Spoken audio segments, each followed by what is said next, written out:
Epístola de Tiago, capítulo 4, versículos 13 a 17, acompanhem comigo. Capítulo 4 de Tiago, indo do 13 ao 17. A Epístola de Tiago é escrita pelo irmão do Senhor Jesus, que se chamava Tiago.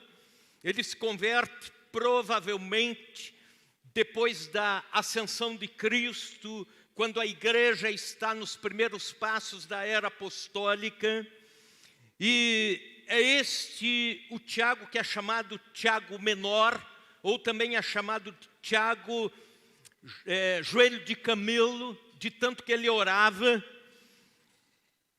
E ele escreve essa epístola trazendo ensinamentos de como nós, crentes, podemos viver a vida cristã diante do mundo que precisa ver muito mais do que palavras na vida de alguém, na vida de um cristão.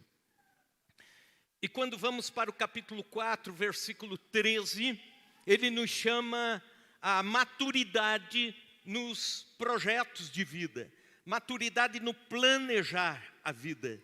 E diz o texto, versículos 13 a seguir: atendei agora a vós que dizeis, hoje ou amanhã iremos para a cidade tal, e lá passaremos um ano, e negociaremos, e teremos lucros. Vós não sabeis o que sucederá amanhã, que é a vossa vida. Sois apenas como neblina que aparece por um instante e logo se dissipa. Em vez disso, devias dizer, se o Senhor quiser, não só viveremos, como também faremos isto ou aquilo. Agora, entretanto, vos jactais das vossas arrogantes pretensões. Toda jactância semelhante a essa é maligna. Portanto, aquele que sabe que deve fazer o bem e não o faz, nisso está pecando.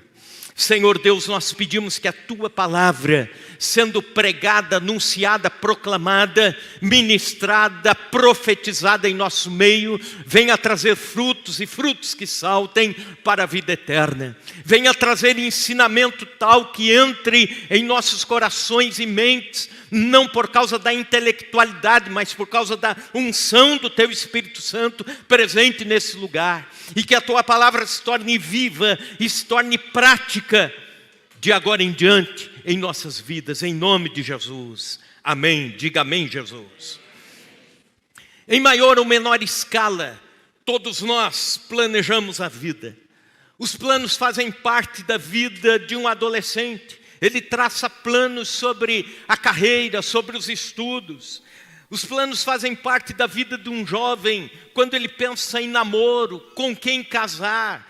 Os planos fazem parte da vida de um casal que quer uma casa, que vai criar os filhos, onde investir, onde colocar o seu dinheiro, sua grana, o fruto do seu trabalho. Os planejamentos fazem parte da igreja. Como nós vamos ajudar em missões, como nós vamos nos programar para expansão, para crescimento, para evangelização. Empresas precisam de planejamento, é chamado planejamento estratégico, onde o empresário precisa sondar o mercado, precisa comparar o seu produto com os demais, precisa se planejar para os próximos anos, precisa ouvir alguém que entenda daquilo que ele está fazendo. O apóstolo Paulo é um exemplo de planejamento. Quando ele termina a epístola aos Coríntios, capítulo 16, ele mostra o seu planejamento ministerial, para onde ele vai, o que ele quer fazer, para onde ele precisa direcionar os próximos anos. Então, qual é o problema? Por que Tiago está escrevendo exatamente isso, em forma de uma repreensão, em forma de uma exortação? É porque o problema não é o planejamento, é a ausência de Deus nos planos da vida.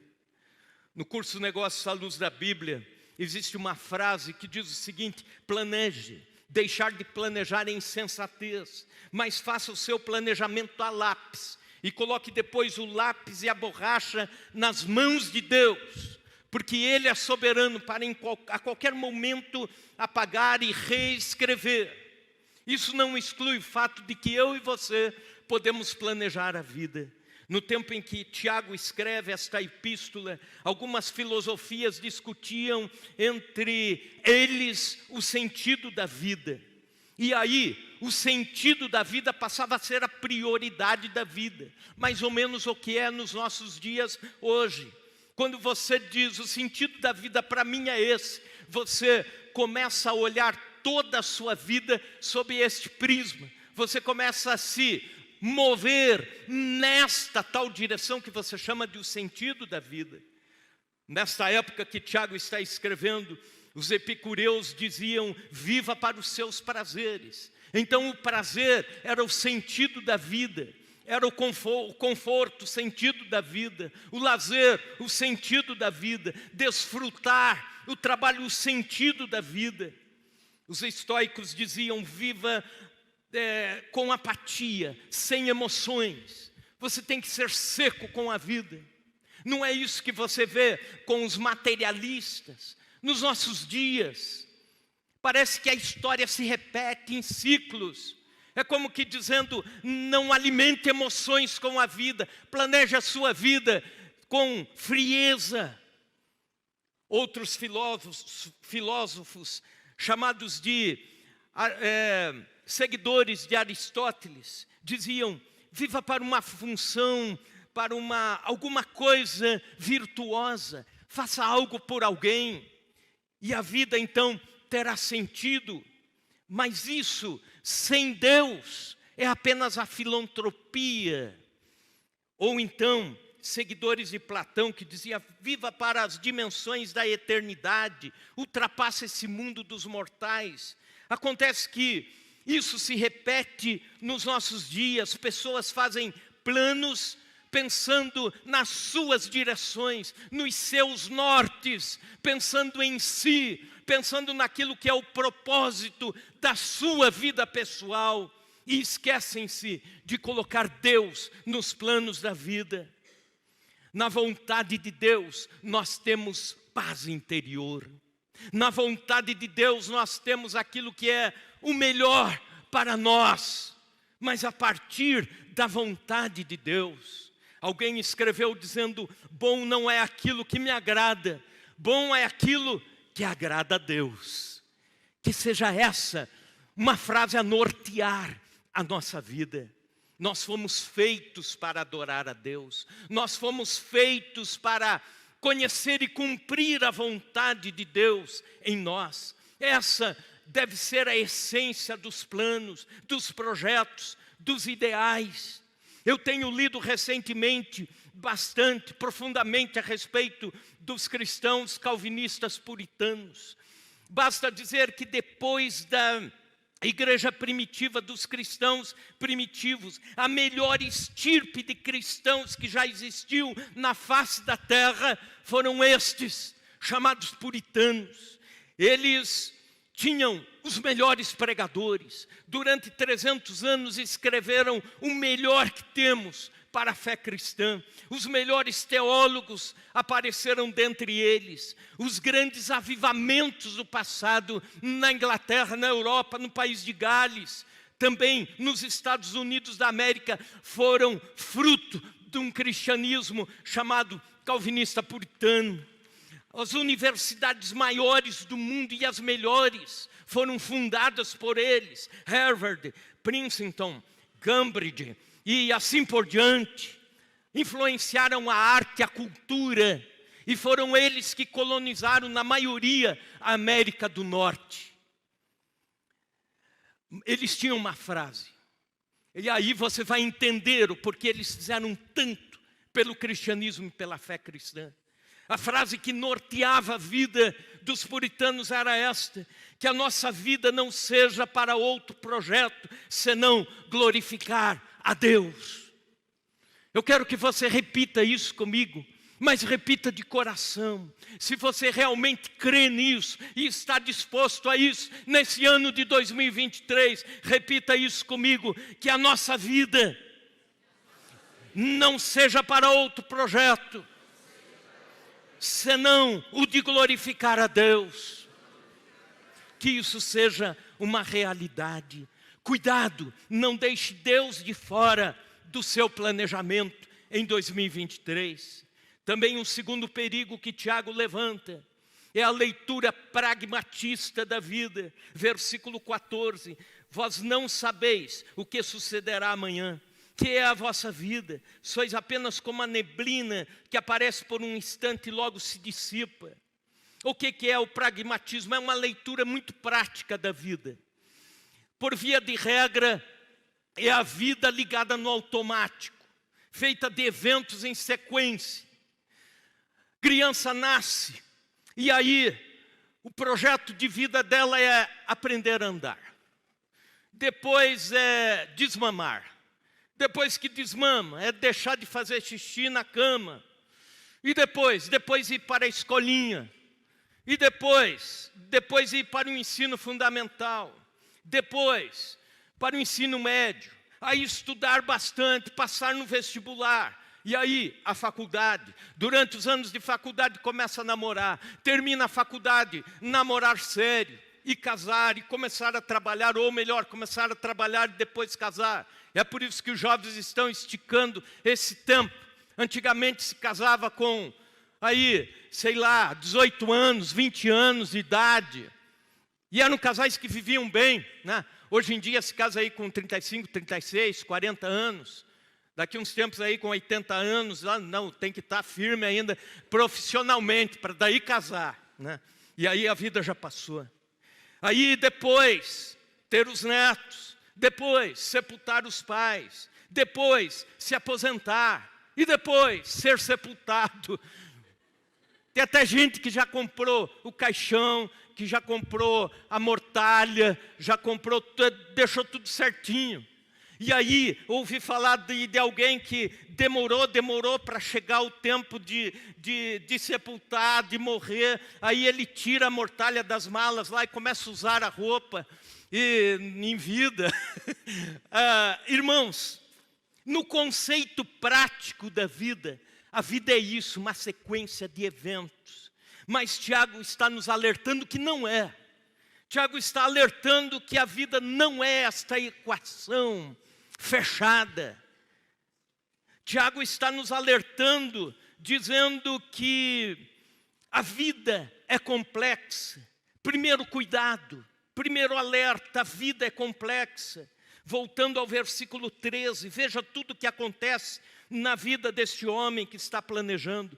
Atendei agora vós que dizeis, hoje, amanhã, cidade tal, iremos, lá passaremos um ano, negociaremos, teremos lucros. Uma sequência de eventos. Pense em tudo que o texto está dizendo, como se fosse nos nossos dias. Pense no que foi a sua semana. Pense no que foi, no que está sendo o seu mês.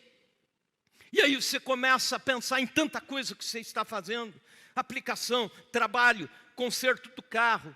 Aí se matricular na faculdade, se matricular no mestrado, formatura, concurso, estudar para concurso, roupa para o casamento, cirurgia estética, e assim vai. E comprar isso, reformar a casa. E aí você vai tornando a vida cada vez mais complexa.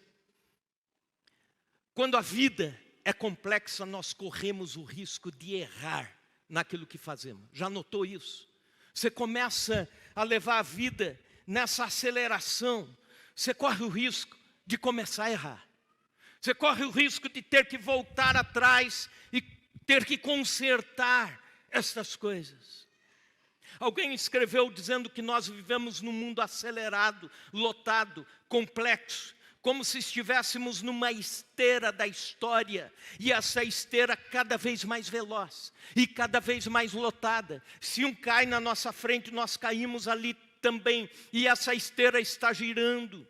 É esse o mundo que nós vivemos, um mundo complexo, um mundo cheio de coisas complicadas para fazer, que vão tirando nosso tempo, e quando vê, já se passaram as 24 horas do dia, você não fez nada. Já viu aquelas pessoas que acordam de manhã e dizem assim: eu acordo já com um sentimento de culpa, porque tenho tudo isso para fazer durante o dia, e sei que não vou dar conta nem da metade do que tenho para fazer nesse dia. Você já não se sentiu assim? A vida é complexa, é o que Tiago está dizendo. Um segundo alerta: cuidado, a vida é incerta. A vida é incerta. Versículo 14: vós não sabeis o que sucederá amanhã. O amanhã pode até estar nos nossos planos, mas não está no nosso controle. A vida não é seguramente essa série de eventos em sequência. Por vezes, a esteira se quebra. Para muitos, o sol da existência se põe cedo demais. Quando falo sobre isso, lembro do Natal de 1992. Eu e a Gislaine estivemos num culto de Natal lá em Curitiba, na Igreja Metodista, cidade industrial, onde papai pastoreava. E houve uma peça de Natal muito bonita, muito linda. Uma família jovem, conhecida, casal querido, filhinho pequeno, recém-nascido.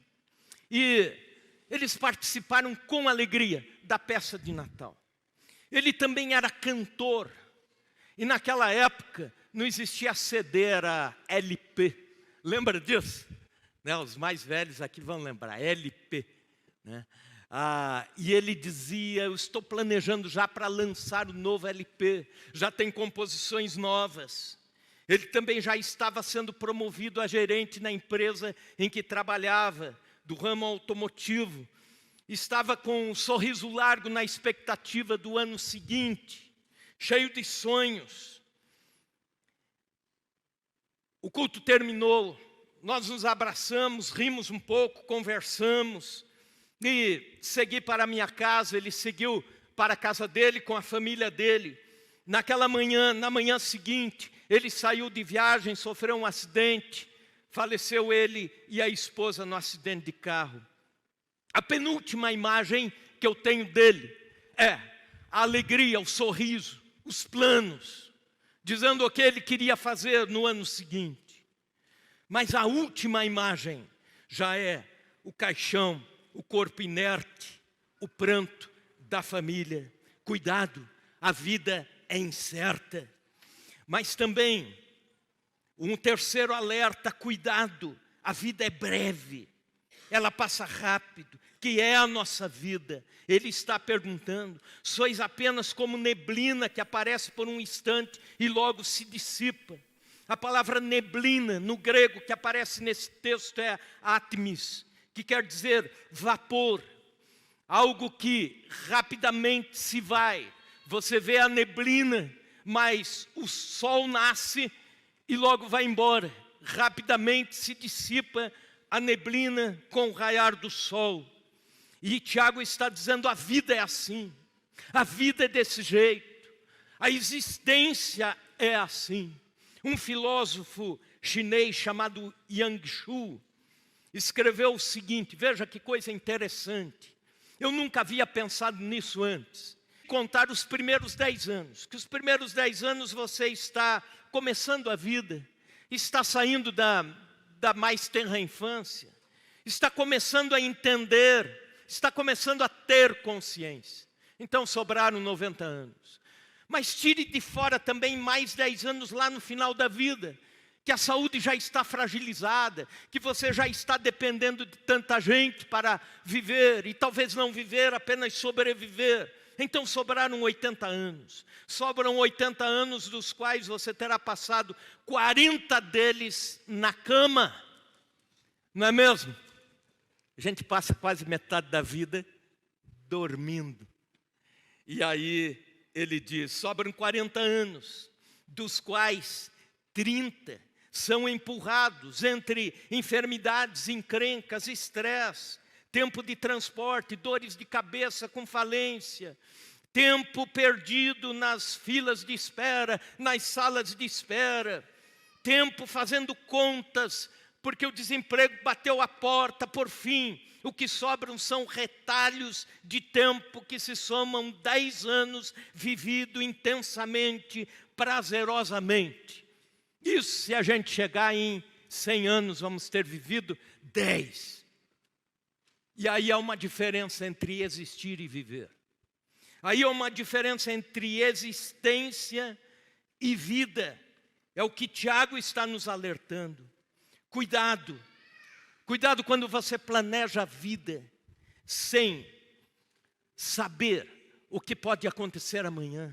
Sem saber dos autoelogiais, seria essa a tradução, das vossas arrogantes pretensões, toda jactância ou todo o autoelogio semelhante a esta é maligna. Portanto, aquele que sabe que deve fazer o bem e não faz, nisso está pecando. O planejar, deixando Deus de lado, é comparado ao pecado, é comparado ao estar rejeitando Deus, fazendo o mal, não o mal de forma crassa, que apareça, mas interiormente. Quando você planeja a vida deixando Deus de lado, você está pecando, e está pecando contra Deus. A diferença entre planejar a vida com Deus ou planejar sem Deus é muito tênue. E isso só o seu coração é que pode dizer. Isso é só você que pode dizer em que escala Deus está nos seus planos. Se Ele está ou não está. Se Ele é prioridade ou não é. Se Ele está no trono da vida para o ano de 2023 ou não está. Somente as profundezas do coração é que podem dizer se aquilo que alguém está planejando é para a glória de Deus ou para a sua própria glória. Se é para glorificar a Deus ou se é para satisfazer o ego. A nova carreira profissional glorifica a Deus. A faculdade que você intenciona fazer é para glorificar a Deus. O noivado glorifica a Deus. A aquisição que você pretende glorifica de alguma forma a Deus. Os versículos nos citam 2 pecados: a presunção, é a autossuficiência, o sentir-se dono da vida. A jactância é a arrogância de projetar a vida para si, o dizer o quanto é bom. E o versículo 17 está dizendo que são pecados crassos contra Deus. Todo homem, todo ser humano nasce com a consciência da eternidade. Todo cristão, quando se converte a Cristo, quando Deus o traz ao conhecimento do Evangelho, quando a graça irresistível o alcança, ele projeta a sua vida para glorificar a Deus, para adorar a Deus. Ele coloca a sua vida em consagração a Deus, o seu ser, o seu existir. Quando o homem despreza esta consciência, está pecando, está fazendo mal contra si. E a tendência pecaminosa do ser humano é proclamar a sua independência, é fugir da soberania divina, é ser senhor do seu próprio destino, é rebelar-se contra a vontade de Deus.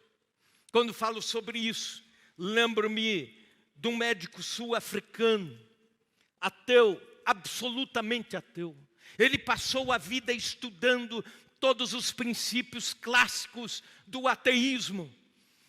E ele dizia: Deus é uma invenção do ser humano.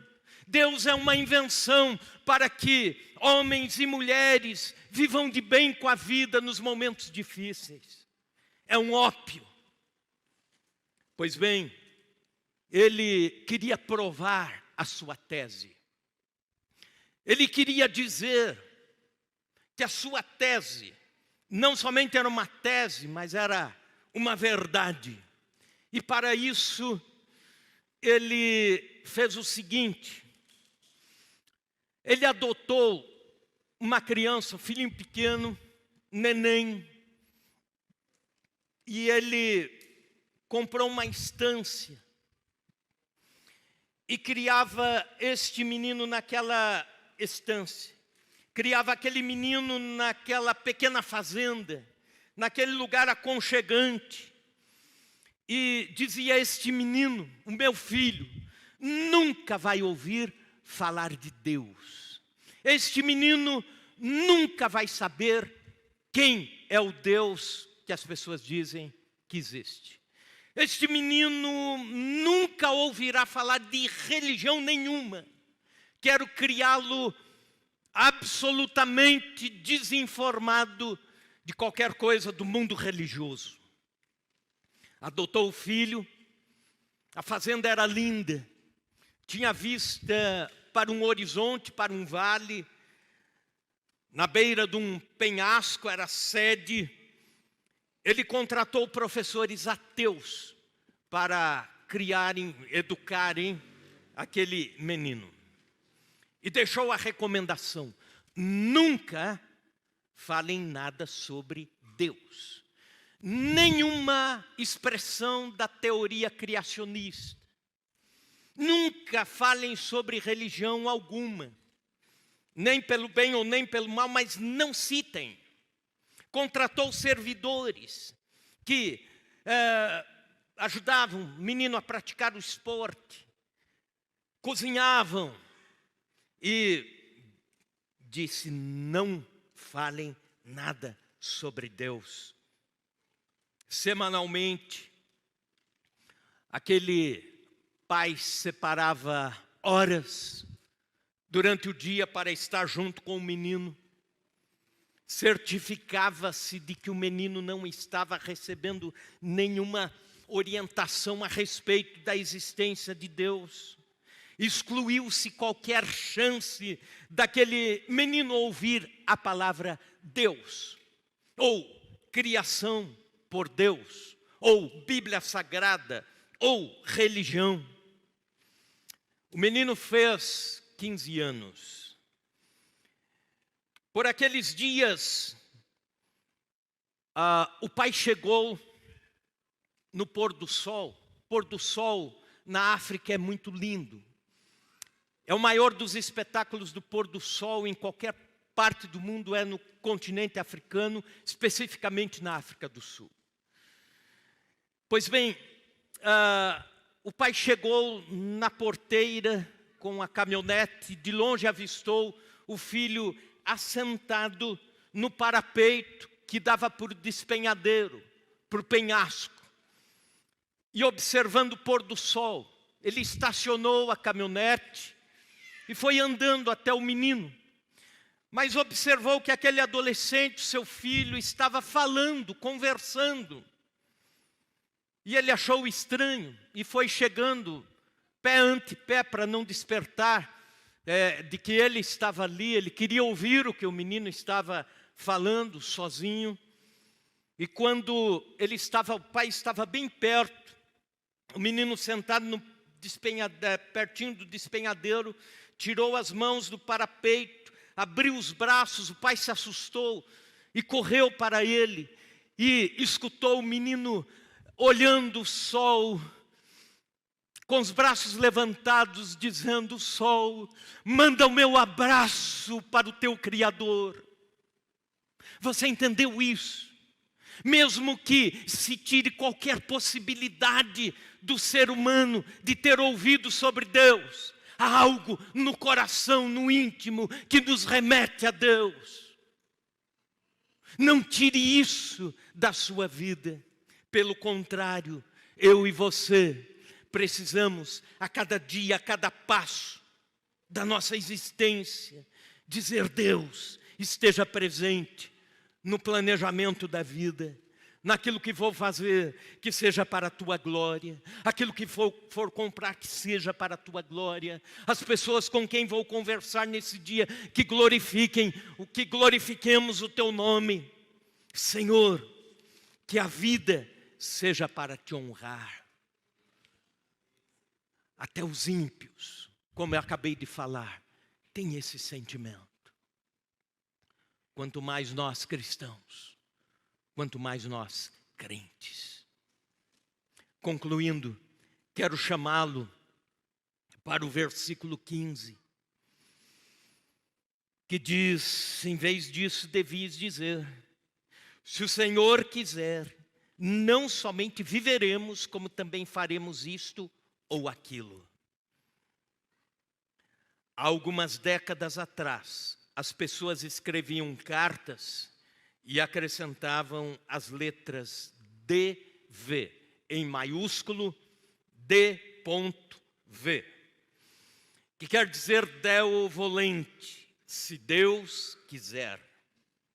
Até mesmo pessoas que não professam a fé cristã usam a expressão, se Deus quiser. Mas isso não é um jargão, e entre nós não deve ser um jargão. Deve, se Deus quiser, Deo volente, deve estar escrito em nossos corações, em nossas atitudes, em nossa mente. Deveria ser uma confissão de fé para este ano. O querer de Deus acima do meu querer. A vontade de Deus acima da minha vontade. O Rabino Gamaliel, conhecido demais como sendo um dos maiores dentre os judeus, dizia o seguinte: faze a vontade de Deus como se fosse a tua própria vontade, para que Ele faça a tua vontade como se fosse a dele. Era a década de 70. O grande evangelista John Haggai tinha o seu planejamento. Ele iria treinar obreiros no Vietnã e no Camboja. Mas estava estourando a guerra do Vietnã. E as passagens já estavam compradas. Os obreiros por lá estavam aguardando a presença de John Haggai. O filho dele, o John Júnior, disse: papai, não vá. O senhor sabe que aquele lugar está um barril de pólvora. O senhor sabe que lá o senhor vai estar a 200 quilômetros longe do hospital mais próximo. Se alguma coisa acontecer, pai, aqui o senhor mora em Atlanta, ao lado de um hospital de referência. O senhor tem tudo para qualquer emergência. O senhor pode tranquilamente desfazer sua agenda e avisar a todos lá. Eles vão entender. E o John Haggai disse ao seu filho: filho, é melhor eu estar a 200 quilômetros distante do hospital mais próximo, mas dentro da vontade de Deus, do que estar aqui ao lado de um excelente hospital, mas fora da vontade de Deus. É do John Haggai esta frase, onde ele diz: o lugar mais seguro para alguém estar é o centro da vontade de Deus. O centro da vontade de Deus é o lugar mais seguro para você em 2023.